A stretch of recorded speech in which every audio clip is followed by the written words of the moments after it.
Welcome to AnthroDish, the show about food, culture, and identity. I'm your host, Dr. Sarah Dubnan.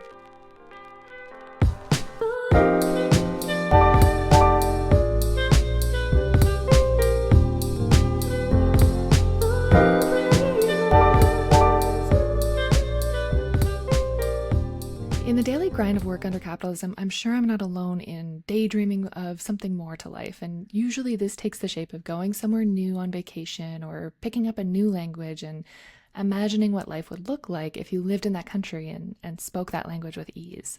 For my guest today, this dream became a concrete and humbling reality. Tax preparer and food writer Steve Hoffman details this journey he took with his family in his beautiful new memoir, A Season for That, Lost and Found in the Other Southern France. Steve's a French speaker and shameless Francophile who works endlessly in his memoir to unearth the reality of his family's gradual acceptance into a tiny winemaking village in the Languedoc region of France.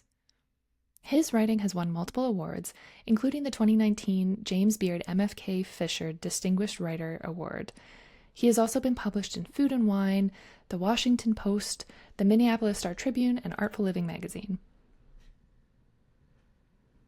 In our conversation today, Steve shares some of the lessons he picked up about the winemaking and culinary traditions that are unique to the Languedoc-Roussillon region, the role that food and ingredients played in helping his family become accepted in the village, and the values of home cooking versus French cooking. He also speaks to what it took as a food writer to get to a point with his memoir where he could approach his family's story with an honesty and an earnestness that I've honestly not seen the likes of in any other food memoir. It's a truly beautiful book, even visually, but particularly through the writing. Here's my conversation with Steve. Welcome to the show, Steve. How are you doing today? I'm terrific. Thank you for having me. Thanks so much for being here. Before we dive into our bigger topic today, do you mind sharing a snapshot of who you are, where you're coming in from today, and the type of work that you do? Sure. My name is Steve Hoffman. I am a tax preparer and food writer, which is sort of an industry of one. I live in Minnesota, in North America, in the Great Lakes region, actually shares a border with Canada. And I'm married, father of two, married for 35 years to Mary Jo Hoffman, who is a fellow creator and former aerospace engineer, now artist photographer. Incredible. So your family just does pretty much everything and A lot of left excels brain, at right it. brain stuff, correct. Yeah, I was kind of laughing because I usually ask that question to start off, but having read your book, there are so many different hats that you tend to wear. So providing a snapshot, I imagine, is not always an easy feat. Correct.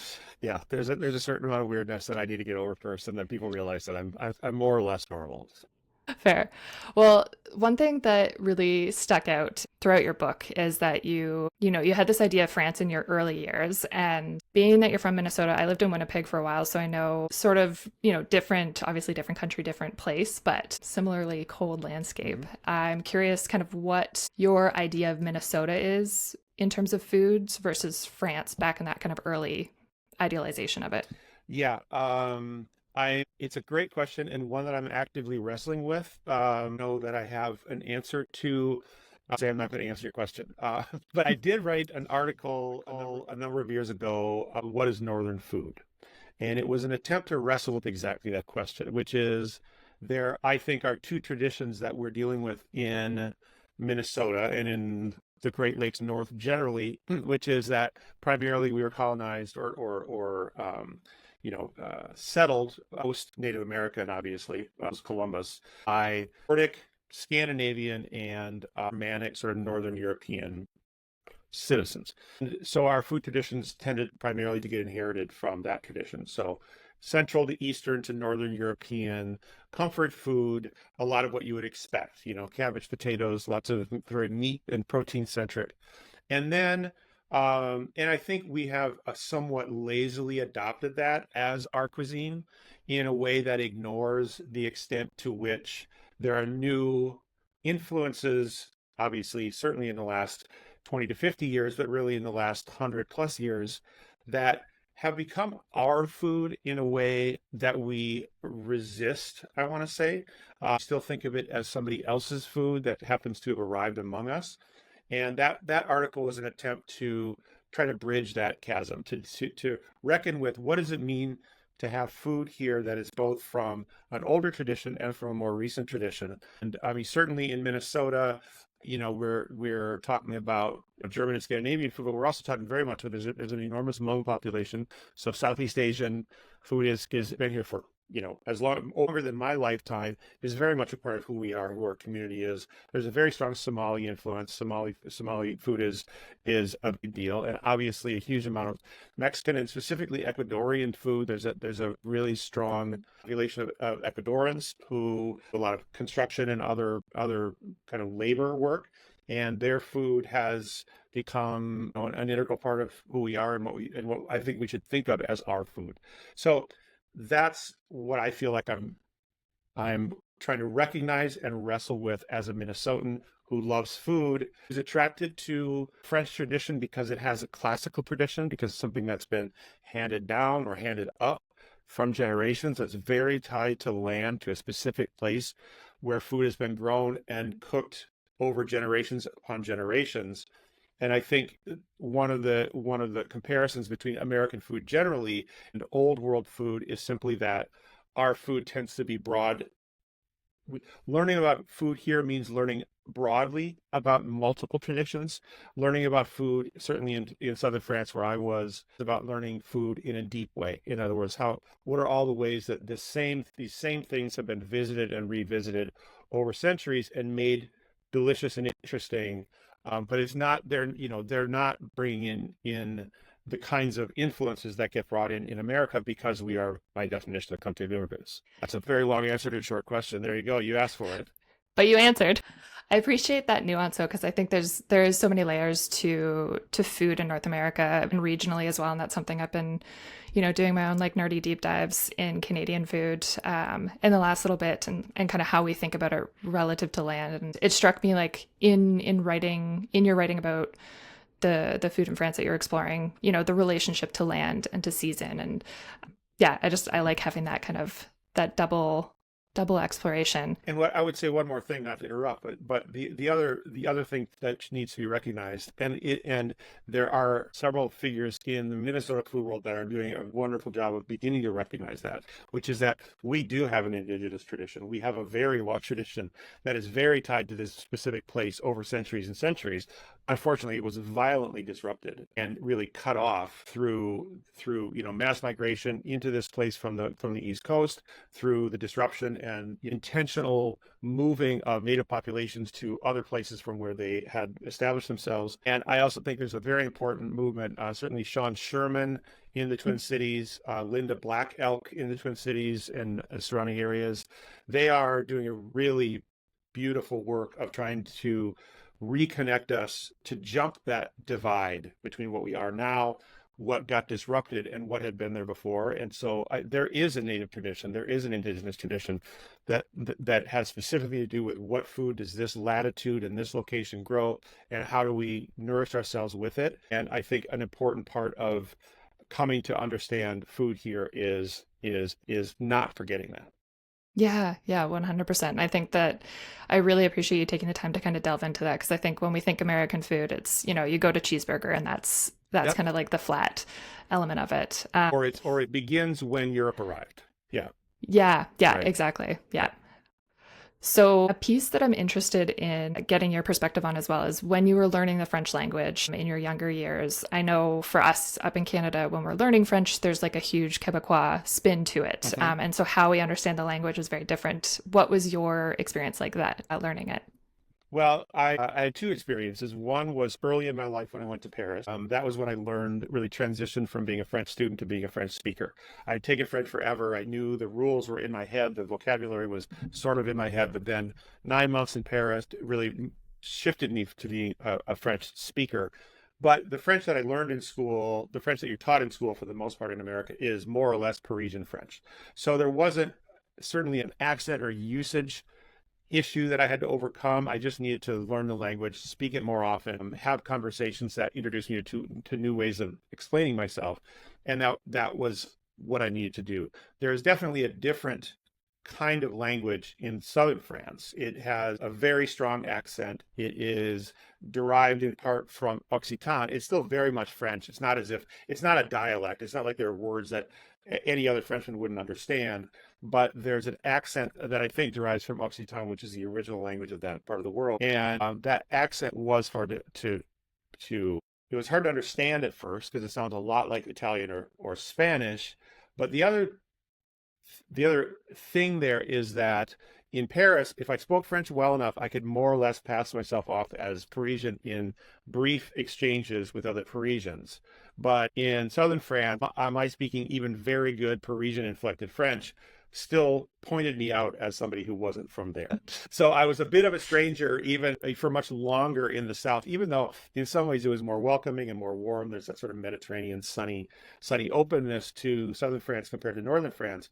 But there was always a point at which I opened my mouth and it was clear I was not from this part of the world.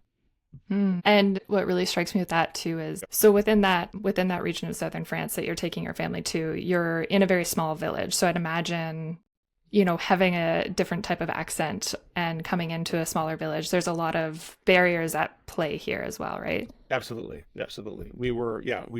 There's a word in French in the South. In French, it would be étranger or étrangère, which means normally either a stranger or a foreigner. In Southern French, there's a very specific meaning to that term, and the old way to pronounce it is an étranger or an étranger, and that literally means somebody who's not from your village. And it's a very powerful thing. Anybody who's not in that 800-person family, in our case, and we were in a village of literally 800 people, and it was like an extended family. Anybody coming in from the outside is not one of them until it has been very, very well earned, or in some cases, you are simply never part of them. Fair. Yeah. Well, I'm curious too about, when your family first arrived, what your kind of first impressions of this region of southern France was. I know when I was reading the memoir, I wasn't quite sure what to expect, and the honesty that kind of unveiled on the pages was really interesting to me. Do you mind sharing a little bit about that? Sure. It was interesting because I think we chose this place a little bit whimsic. We kind of wanted an adventure, and so we didn't actually do a lot of research. We kind of wanted to learn on the ground to some extent. And so we picked the Languedoc region, which on the western half of southern France. The eastern half is Provence and the Riviera, in part because we could afford it, and Provence and the Riviera are expensive and heavily touristed. Yeah. We didn't have the budget for that, so we picked the West. But I still think we had this romanticized idea of what southern France is. It's informed by that sort of early 20th century British invasion of the Riviera. It's Cannes, Saint-Jean-de-Luz, Saint-Jean-Cap-Ferrat, and all these beautiful manicured places with views over the Mediterranean. And then we arrived in our place, which was rural, dusty, middle of nowhere, very much agricultural, blue-collar winemaking village, which even that sounds romantic, but it wasn't at first. It was very much, oh my God, here we are. What are we going to do about this place? Because it was not what we expected. There was no inherent romance. All the romance that we found, and we did find an enormous amount of it, happened over time by building relationships with people in that place, letting the place talk to us and tell us what it was about. But it took a lot of dropping of preconceptions, and in my case, a lot of dropping of personal ego to be able to approach it from this standpoint of ignorance, not having all the answers, of not being able to project myself as a sophisticated person who was very in touch with French culture and the French language.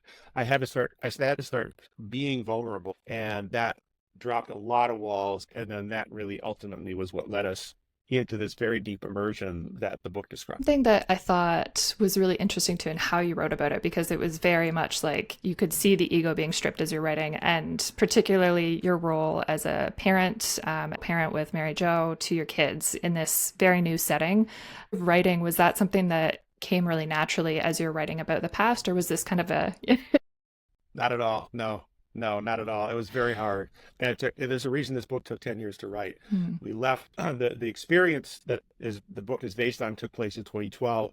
I just published it this year. So it took 10 years really too. And a lot of those years were both trying to write a book and learn to write a book at the same time, which is very difficult. But really, a lot of what happened was that for many of those years, I was trying to write a travelogue, and it was charming and it was sweet and it was entertaining. but there was a barrier because I was trying to, in a similar way to what happened in the village itself. My experience writing the book was a process of shedding ego, or at least shedding my desire, my instinct to use writing as a persona, to use writing a performance. I love beautiful surface writing, and I tried to imitate those kinds of writers with my own writing. And at some point, there was a coach who said, "Steve, you're a very good writer, but nobody cares because nobody's getting to know you." And that was a huge turning point in my writing career, but also in this book, which is people want to get to know who this person is that they're going to spend 350 pages with. And to know that person has to start revealing himself. And so that's really a lot of what happened with the kids as well, is there at some point it was, I'm not here to perform. I'm here to communicate and to be a help. And that's gonna involve me not looking perfect all the time and not having all the answers. I love that. And that was something too, like there was the description of the burgers that your kids had when you first arrived in the village and the different types of sauces and things. And, just having younger kids myself, knowing that, those new flavors can be really overwhelming when you're in a new place and all of a sudden your life is kind of flipped upside down. I'd imagine that's a lot to navigate or to be patient, processing this with your children as well. It was. And of course, what I most wanted, because I love France and being in France so much, is for my kids to fall in love with France as part of this experience. I definitely had an agenda that I was driving, which is let's all fall in love with France so that we can all come back more often. And so I was initially impatient with their insistence on being who they were. They were American kids who'd grown up with American food and with American friends. And I wanted anything but to be an American in France. I wanted a pseudo French person in France. And so part of the process of being a parent in this place over the course of this experience was finding patience for their being who they were, and finding their way into the experience at their pace on their terms. And I learned a lot by that. But really by the end, I was probably most frustrated with my daughter because she was the most bullheaded about not doing anything that she didn't want to do. And by the end, she had taught me by so consistently refusing to tell me she liked something if she didn't like it. She was one who actually taught me by trial and error how to cook for the family in a important way, because by the end the focus was on how can I cook something that these very specific people will love because I love them and I want to make them happy, rather than how can I cook something that looks really good on paper, that is very sophisticated and complicated, and that makes me look good. And that's something, I was looking at the idea of oysters and how you first approached them in the book versus at the very end. There was kind of this full circle moment. But can you speak to, how you really connected with the village that you were staying in through food, like particularly grocery shops or smaller like food shops that you experienced there as well? For sure, it was because it was so small, there wasn't room or budget in the village itself for permanent small vendors, small shops. There were a few. There was a bakery because there's always a bakery. It's subsidized by the French government, so there's always going to be a bakery. There were a couple, to our benefit, there were a couple of small scale grocery stores. Would be unusual normally for a village of that size, one of which was a little bit along the lines of what we would consider these days to be a sort of local sustainable grocery store. And I ended up becoming very close with that proprietor, and then really with her mother, who was, a multi-generational French cook who's been cooking the French canon for her family of 4 generations for years and years.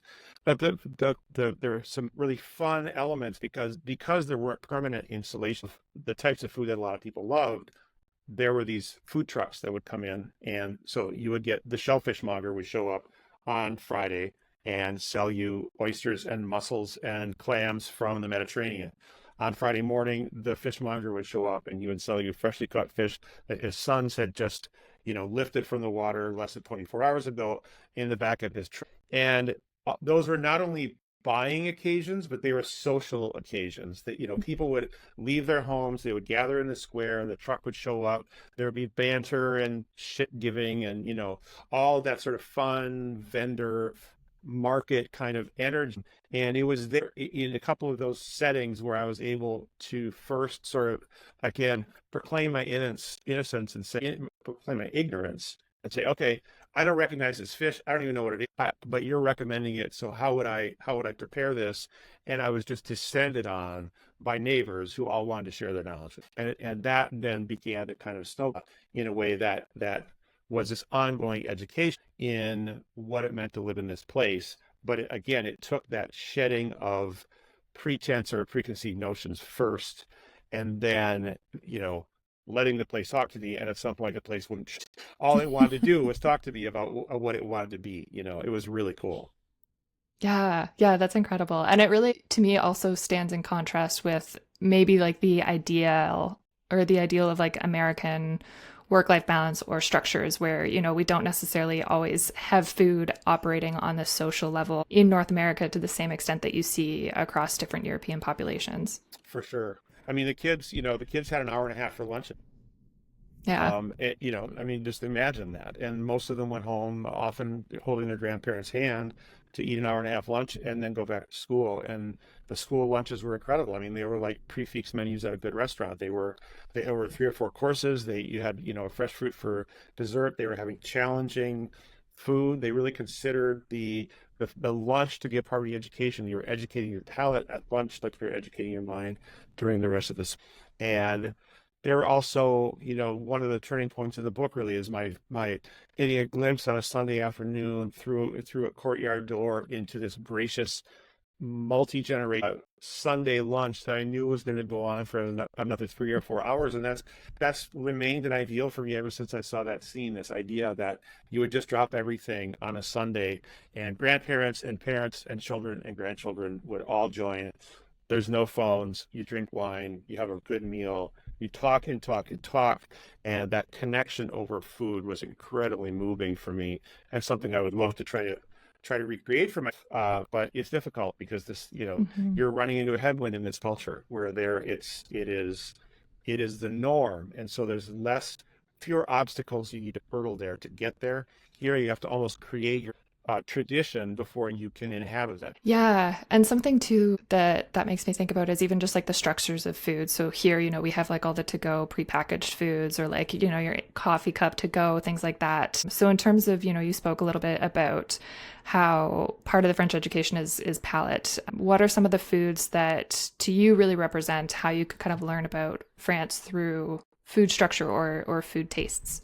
Well, I think there's French food and then there's Mediterranean French food, and they're two very different things. French food is, the classic sort of French haute cuisine or restaurant cuisine food is very butter and cream based. Mediterranean food is very olive oil based, but also very much based in stronger flavor. Yeah, I would say that the sort of core flavors and ingredients that I think of as being associated with this place that build the foundation for what the cuisine is would the wild herbs that grow in the scrubland. So the garrigue, it's called, is the Mediterranean scrubland that you see it from southern France all the way into Greece, southern Italy and Spain and northern Africa. And those are going to be, garlic, thyme, rosemary, savory. So, resinous, woody, or there's going to be olives for sure, because the Mediterranean region really is defined by, do olives grow there or not? If olives grow, that's Mediterranean. If they don't grow there, it's not. So olives are crucial, not only for themselves, but obviously for the olive oil that is ubiquitous. There's certainly garlic, but then I would the other emblematic foods would be seafood, and that would be raw. It would be and really it would be anchovies. I feel like anchovies are a really important part. Really strongly flavored umami bomb Mhm. effect of anchovies.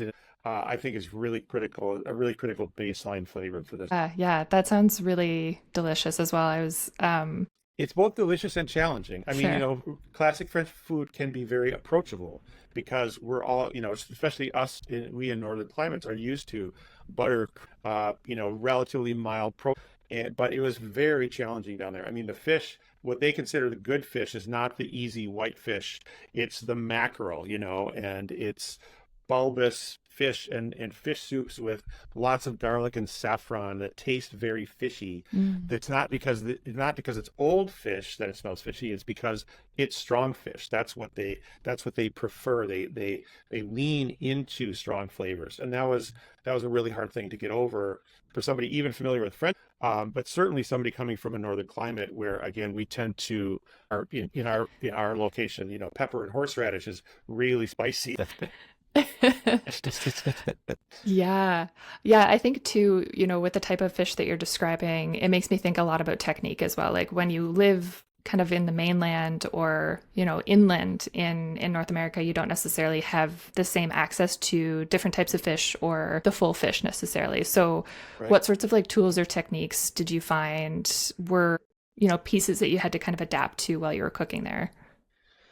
I would say partly it's what we're talking about, which is that you just need to do preparations. In part, here's what part answer to that question. The French, or at least the French people that we lived among, but I think French people in general have a broader list of things they're willing. It's not just pork, beef, chicken. It's lamb, mutton, beef, pork, chicken, duck, guinea fowl, and also more parts of those animals, in addition to a broader palette of vegetables that they're to consider their food. And so I think one of the techniques, it's not really a cooking technique, but it's a habit of mind, was it was really important to learn to do at least one thing with almost everything that got sold at the market.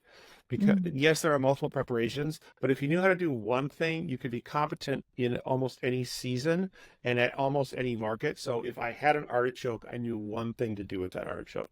If they had good mackerel, I knew one thing to do with a mackerel. If they're selling raw oysters or mussels, I had a thing I could do.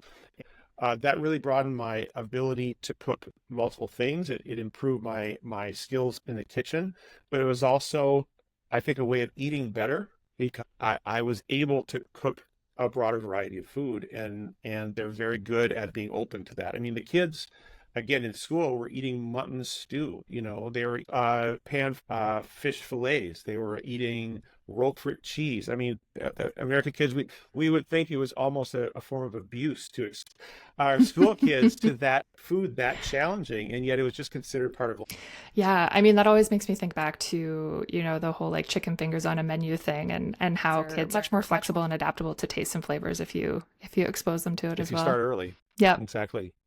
So, one thing that I wanted to kind of shift gears and talk a little bit about was wine, because obviously, when you think Provence, you think of wine within that part of southern France. But can you speak a little bit to the unique type of wine that you were exposed to and you learned about while you're in Languedoc? Yeah. I ended up, as part of my efforts to become a part of this village, at some point it became clear to me that we're surrounded by vines, and if I was going to get to know what this place is about, I needed to get out there. And so I ended up volunteering for a grape picking crew, ended up working in a winery, ended up getting a mini apprenticeship in wine and winemaking, but very much from the agricultural, blue collar, semi-industrial end of things with, pumps and vats and hoses and clippers and sweat and grape leaves stuff. It was a really interesting entree into one. I had loved wine previously, but I loved it in a glass and thought I sort of understood it, but realized that I really. I think though the most interesting maybe conclusion I drew from that experience was that there is still, I think the genericization of food, especially in North America, where you can get really the exact same food anywhere you land, almost anywhere in America, certainly, and I think North America more broadly, implies that we can do anything. And Mm. one thing that working in wine in this region taught me is that there are still things that can only be done in one part of the world. And in this part of the world, this is where grapes were meant to grow. This is where they came from. And at this latitude, they reach the exact maturity that is sort of grapes at their peak. And that makes a particular kind of wine that if you go in the Northern Hemisphere anyway, if you go any farther north from the Mediterranean, you're dealing to some extent with wine that is struggling with the issue of underripe grapes. that they're more acidic, they're less fruity, they're less full-bodied, they're beautiful in their own way, and there are varietals that adapt well to those northern climates. But there's no way to make a Mediterranean wine anywhere outside of the Mediterranean.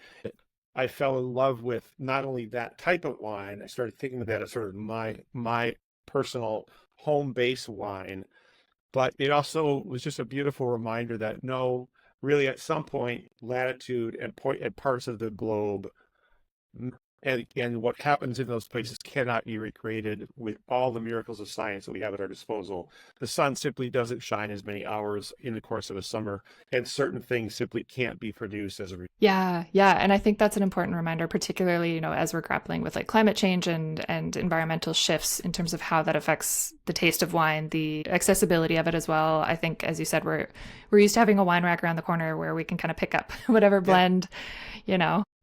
And if you ever doubt the reality of climate change, ask any winemaker, Mhm. because they are absolutely at ground zero of what climate change is doing, because harvests are certain varietals that used to work are not working anymore. Southern varietals are doing well and marching northward. Regions of England are now able to grow Yeah. champagne grapes. I mean, ask a winemaker and you can disabuse yourself of any idea that this is a made up problem. Yeah, I'm curious to get your perspective too on, if climate change is kind of shifting the landscape of where people are making wine, is that affecting that sense of terroir, that connection to land that is so necessary Absolutely. for. Absolutely. It's tragic. Yes. I mean, it's tragic and sad. And I mean, sure, there are opportunities and there is some excitement, I think, among certain winemakers that there are places that you can now grow good wine grapes that you couldn't before. Um, there are so many variables in making wine. There's just the simple natural elements in any given year are going to do all this stuff that you have to account for. There's going to be different diseases and bacteria and things that happen to the grapes every year. Then there's going to be all the things you have to account for when you're vinifying the wine, and how long it takes to ferment, and how cold it is or warm it is, and whether you have to warm or cool the wine as it's fermenting. There's all these things. And so one of the reassurances was, well, at least this place grows this kind of grape in this way in general most years. And now suddenly that's a variable as well. And it just makes things just yet that much more difficult. I think wine is very tradition based. It's based in places, and it's based in centuries in those places, and techniques that were developed over centuries in very specific places, as specific as one Mhm. on the east bank of the Rhone, right? That makes a very specific wine because it captures just that exact amount of sunshine at just that angle, with a slope that lets the rain, but not too fast. It's so specific to a place that if that place starts changing, you can't just pick up your grapes and move. It's And in terms of like livelihoods, economies, or like local economies, I'd imagine that's challenging in that effect as well. absolutely. I mean, they're because you have to be so adaptable as a winemaker. I think they're doing a great job of adapting to this as if it were a temporary change. But I think if it continues the way it's appearing to continue, there are going to be major disruptions. And I think some far-sighted people are going to start growing, planting Spanish grapes in southern France, because that's now the new climate. It's not a southern Mm. French climate anymore. It's a north. Yeah, which also, asks interesting questions around like national identities relating to wine too. 100%. That's a great point, which I kind of hadn't thought about, but absolutely, yes, sure. Yeah, I mean, if you're growing Tempranillo in southern Yeah. France, that's different from growing Grenache in southern France, right? What does that mean? Yeah, yeah.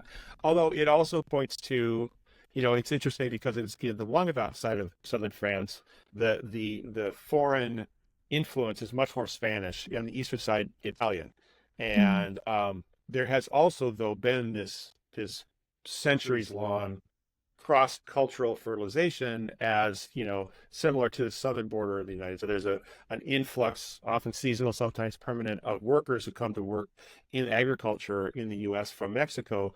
There's for years been a consistent influx of Spaniards who come and pick grapes in the fall. Sometimes they go home, sometimes they stay. So this national identity thing is really interesting because it's very strong, and yet there's also all of this infiltration already. There's all of Mm. this thing. My best friend winemaker in the village is Thierry Rodriguez. Well, his family did not come from this, right? you know, Yeah. so but it's a fascinating question. Yeah, how much to what extent does that start affecting your vision of who you are in this part of a country when suddenly the ground underneath you looks more like a country is Yeah. And there was a line that resonated when reading through it where you were kind of, looking at your family, the family of Jean-Luc, the friend that you had connected, how you became very intertwined, were balanced in your differences, and particularly, the type of living that his family was doing was very within season and bound by place. So I'm curious, as a family not necessarily bound by what some of the lessons that you had were. I would say that part of the lesson was to voluntarily insist that you be, Mm. one of the book is art and photography project called Still, where she takes a photo of a natural object around her every day against a white background. That's very tied to where she is, to seasonality, to what is growing at that time, what she can forage out in nature, wherever.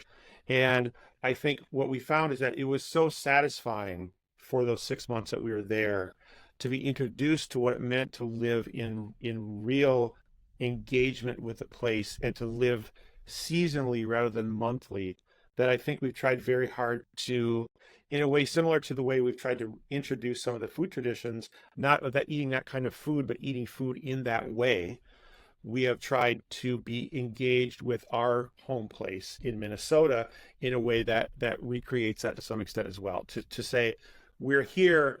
What's interesting about being here is not all the ways we can do things that aren't about being here, but finding all the ways that we can do things that are about being in this. And there, we discovered this enormous richness in this very obscure little place that didn't have to say for itself, except that it had always been there and always been this way.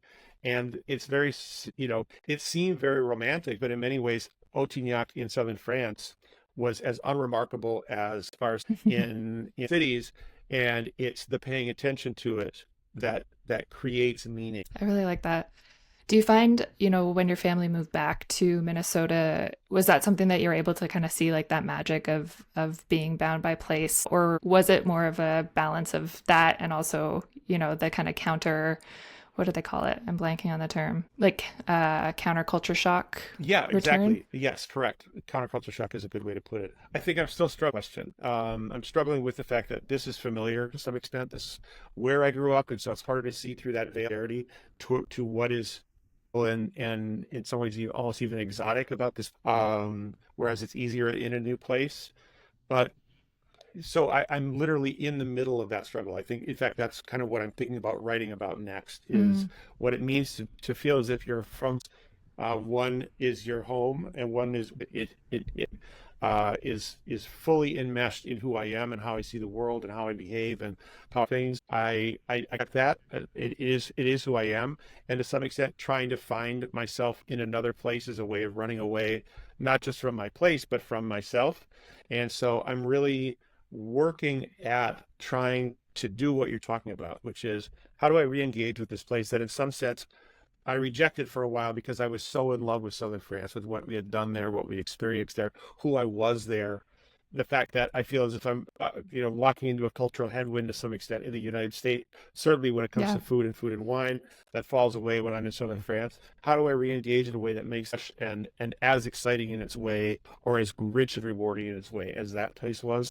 And I don't have the answer to that. I'm working on that. Well, I look forward to hearing more about that because that's something I've been like reconnecting. So my grandparents are Irish, and we didn't have the cultural foods come over to Canada with us, and so I've been Mhm. reconnecting, and it's very dairy and meat filled, and I am lactose intolerant and don't eat a lot of meat. So the questions of identity and like how do you connect with the food where you're from, things like that are really top of mind for me as well. So I appreciate all the nuances that you bring to your writing. As we kind of wrap up, do you mind sharing where people can find your book or additional resources by you if they want to learn Yeah. more about you? Absolutely. I'm very active on Instagram, also on Facebook, but on Instagram. My handles on social media are all at SJR Hoffman. That's as in Stephen John Hoffman. I have a website. Read. You can, link through to my book, but you can also read some of my other writings about food of Mediterranean France, about food in general, about food. And then my book is everywhere in America. So it's in bookstores, but also online, Amazon, and Noble. And the only other thing I would say is that there is a lot of French and a lot of sort of regionality in the book. And I write my audio book, and I at first thought I was going to hate it and hate my voice, and everybody hates the recorded voice. But Yeah. I have to say, people have really been responding to the audio because all that French is pronounced correctly. That there is some of that nuance and pronunciation with regional way of. So I like people to know that there's an audiobook, because I think a lot of people are reading that way, but also this particularly lends itself well to look if you're negotiating between the two. Yes, thank you for sharing that, because I did not think about that at all. And in research prep, that would have been nice to hear the Yeah. proper I've had several people pronunciations. say they love the books. They loved it more and more as they got deeper and deeper into it, in a way almost similar to the way that we love the place more and more.